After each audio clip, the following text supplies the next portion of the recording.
আসসালামু আলাইকুম।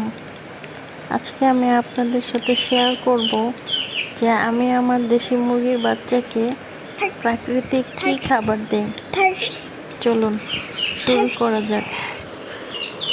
এখানে হলো আমি দিয়েছি হলুদ, লবণ, এখানে হলো ডিমের খোসাটাকে আমি পাটায় বেটে নিয়েছি, আর দিয়েছি হলো এখানে হলো খুদ, চালের খুদ, তার সাথে দিয়েছি 1 ml জিঙ্ক। এটা হলো হাঁস মুরগির জন্য আলাদা জিঙ্ক সিরাপ পাওয়া যায়, ওটা দিয়েছি। সামান্য একটু রুটির আটা দিয়েছি, যে আটা দিয়ে আমরা রুটি বানাই। আর এখানে নিয়েছি হলো ভাত, আর নিয়েছি হলো কচি ঘাস, আর হলো শাক।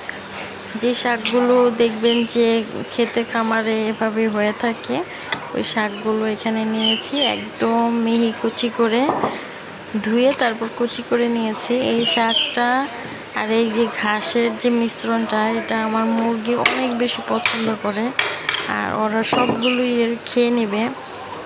তো আমার এখানে 11টা মুরগির বাচ্চা আছে আলহামদুলিল্লাহ। তো ওদেরকে এখন আমি এই খাবারটা দিব, ওরা আলহামদুলিল্লাহ সবটাই খেয়ে নেবে।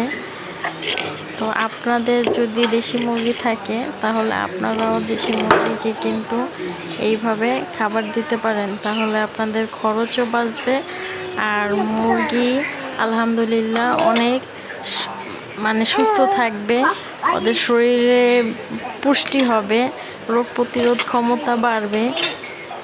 তারপর ডিমের খোসাটা দেওয়ার কারণে ওদের শরীরে ক্যালসিয়াম হবে।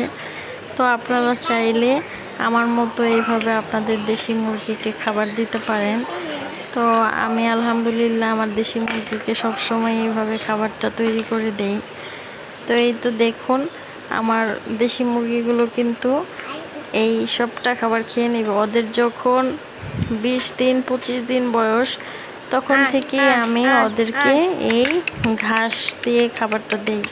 ঘাসের সাথে আমি সর্বপ্রথম দিতাম হলো ভাত, সামান্য আটা, ভাতের মাড়, আর হলো সামান্য লবণ, আর হলো হলুদ। তো এখন আমি আবার এগুলোর সাথে ডিমের খোসা দেই, তারপর হলো চালের খুদ দেই। তো এখন ওদের বয়স হলো 1.5 মাস।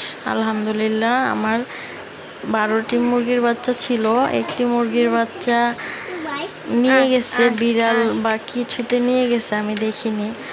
এখন আলহামদুলিল্লাহ 11টি মুরগির বাচ্চা আছে। আলহামদুলিল্লাহ আমার একটি মুরগির বাচ্চা এখনো মারা যায়নি। তো এই যে দেখুন মুরগির বাচ্চাগুলো ডাকতেছি, কোথায় যেন গেছে, আসতেছে না। তো এই তো ওরা কিন্তু সবগুলো খাবার খেয়ে নিবে, আর এটা ওদের অনেক পছন্দের খাবার। আর এই গরমের মধ্যে মুরগি কিন্তু এরকম ভেজা খাবারটাই খুব পছন্দ করে। একজন একজন করে আসতেছে খাবার খেতে। তো আপনারাও আপনাদের মুরগিকে এই হেলদি খাবারটা দিতে পারেন, মুরগির গ্রোথ ভালো হবে, মুরগি আলহামদুলিল্লাহ সুস্থ থাকবে, মুরগির ক্যালসিয়ামের কোনো সমস্যা থাকবে না, ক্যালসিয়ামের ঘাটতি থাকবে না। তো আপনারাও দিতে পারেন। এই খাবারটার সাথে সবসময় একটু হলুদ দিবেন, সামান্য একটু লবণ দিবেন, তাহলে কিন্তু মুরগি আর ঠোকরাঠুকরি করবে না, একজন আরেকজনের পশম খেয়ে ফেলবে না। দেখেন আমার মুরগি কিন্তু আলহামদুলিল্লাহ ওরা সুস্থ আছে। তো সবাই ভালো থাকবেন, সুস্থ থাকবেন, আমাদের জন্য দোয়া করবেন।